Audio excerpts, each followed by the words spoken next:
if you were at New York Disrupt Hackathon, you probably remember this guy. He's Steve Martos. He's one of the founders of GroupMe, which was a product that was launched at Disrupt Hackathon in New York in May.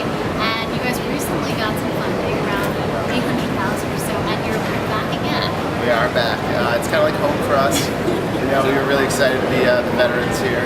Well, it worked the first time. So what are you guys building today? Yeah, so this time we had an idea about a week ago for a product that we really wanted to roll out, but we didn't really have time to do it.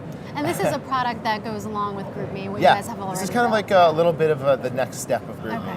Like we've got a really good text messaging system in place, we've got a good conference calling system in place, but now we kind of want to show how this kind of integrates with other parts of group communications and group management. And this is kind of a simple idea that we came up with, which I think is a good first step for helping groups manage their schedule at events. Okay, so kind of walk us through this, give us a little bit more detail. So there's a client we're working with that we'll talk about on stage at Disrupt on Wednesday, but we needed to test this. Mm-hmm. So we basically have come up with the concept of group reminders, the ability to say, all right, there's 5 of us going to this event.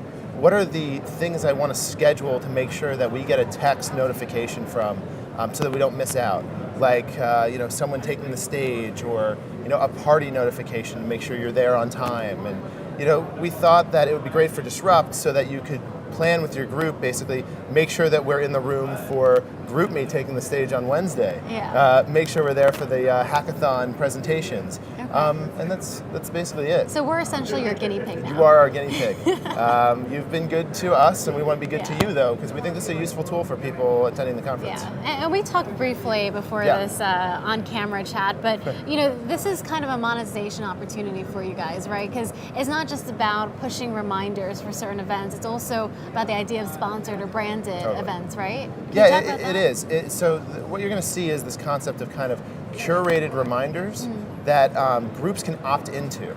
So we're not really going to be forcing anything down anyone's throats. We do not believe that sending unsolicited text messages gets you anywhere. It just gets users frustrated. Yeah. But this is a set of things at an event that you may want to do, and a brand may be able to push something down, like here's 20% off at our merchandise table, or these kind of offers that happen at events that are things that people actually do want to know about, like a happy hour and things like that. This is kind of the start of it, being able to let the organization kind of curate this list of reminders saying, man, I want to give my users the opportunity to get notifications on these things, and seeing what users choose to get them. And so is it just events like, for example, Disrupt or a music festival or that type of thing, or can it go beyond that? I think it can go to anything. Yeah. I was a big Lost guy over the years, and I had a group of people who would watch it every week.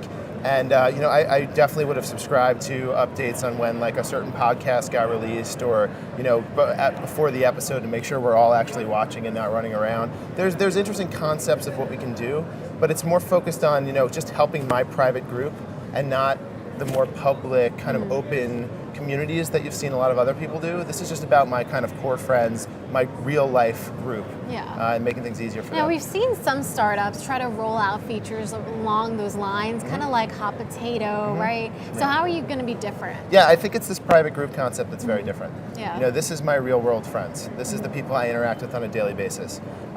Someone may come into my group, through another friend, but this is this core friends that I have. Jared and I really made this because it was solving a problem that we had. One of the things, it's actually was inspired from his fiance's, was getting together with her friends to go to a music festival, actually. Yeah. And so we knew we were just addressing the problems that we have. Yeah. And we think these are good tools for us.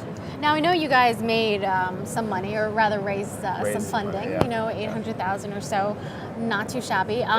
But what about the traction of your site in general? What have you seen since you launched? So the traction has been great. And the thing that we're really liking... Can you give us some numbers on that? At least growth numbers? A number we crossed, and I know this number is small in the grand scheme of things, but we crossed over 1 million text messages sent the other day. Yeah. We crossed that yesterday, actually. So what I love, though, is the diversity of people who are using the product. We hear stories about moms that jog together on this. I just had a family medical thing that we're going through that my whole family, my cousins, everyone is on this, getting updates from doctors and everything. It's just so broad. And it's just filling holes in everyone's life, which has been great.